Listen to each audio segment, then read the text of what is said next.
بسم اللہ الرحمن الرحیم۔ السلام علیکم۔ روح اور جسم کی غذائیں کیا ہوتی ہیں؟ اعمال صالحہ کے دنیاوی فائدوں میں سے ایک فائدہ یہ ہے کہ اللہ تعالیٰ رزق میں اضافہ فرما دیتے ہیں۔ قرآن مجید میں ارشاد ہے، اگر یہ لوگ نیکی اور تقوی کو اختیار کریں، ہم ان کو وہ نعمتیں کھلائیں جو اوپر سے اتارتے ہیں، اور وہ نعمتیں عطا کرے جو پاؤں کے نیچے سے زمین سے نکالتے ہیں۔ انسان دو چیزوں کا نام ہے، ایک جسم اور ایک روح۔ جسم مٹی سے بنا، لہٰذا جسم کی جتنی ضروریات ہیں وہ مٹی سے نکلتی ہیں۔ پانی مٹی سے نکلتا ہے، سبزیاں پھل زمین سے نکلتے ہیں، لباس بنانے کے لیے فصلیں زمین سے نکلتی ہیں، مکان بنانے کے لیے جتنی بھی معدنیات ہیں وہ زمین سے نکلتی ہیں۔ تو بدن کی جتنی بھی ضروریات ہیں اللہ تعالیٰ نے ان کو زمین میں رکھ دیا۔ روح عالم امر سے آئی ہوئی ہے، ایک چیز ہے، لہٰذا اس روح کی غذا بھی اوپر سے آنے والے انوار و تجلیات ہے۔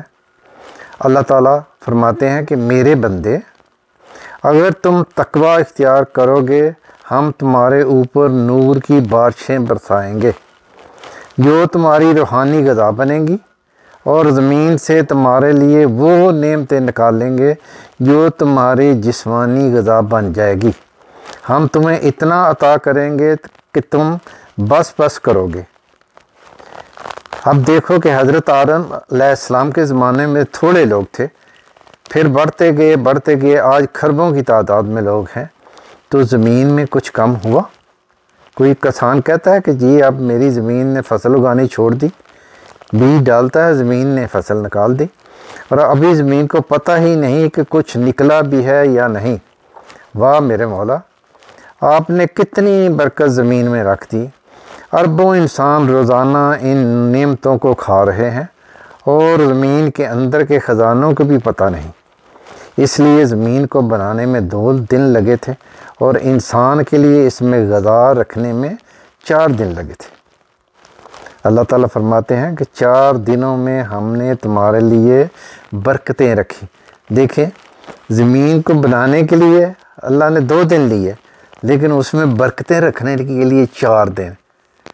وہ دن یہ دن نہیں تھے، وہ اللہ کی شان کے مطابق ہیں، وہ دن کیا تھے۔ تو دیکھیں، یعنی کہ آپ کے لیے اللہ نے کتنا کچھ رکھا ہے کہ آپ کے لیے نعمتیں رکھنے کے لیے بھی اللہ نے 4 دن برکتیں اور نعمتیں زمین میں رکھنے کے لیے 4 دن لیے۔ تو ہم پھر بھی یعنی کہ ناشکرے ہیں۔ ہم تو یعنی کہ اس کے کسی چیز کا بھی شکر ادا نہیں کر سکتے۔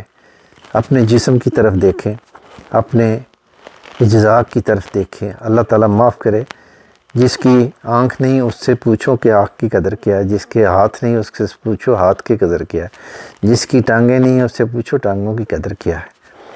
یعنی کہ جس کے پاس وہ نعمت نہیں ہے وہ نعمت کی قدر جانتا ہے، لیکن جس کے پاس سب کچھ ہے وہ ناشکرہ بنا ہوا ہے۔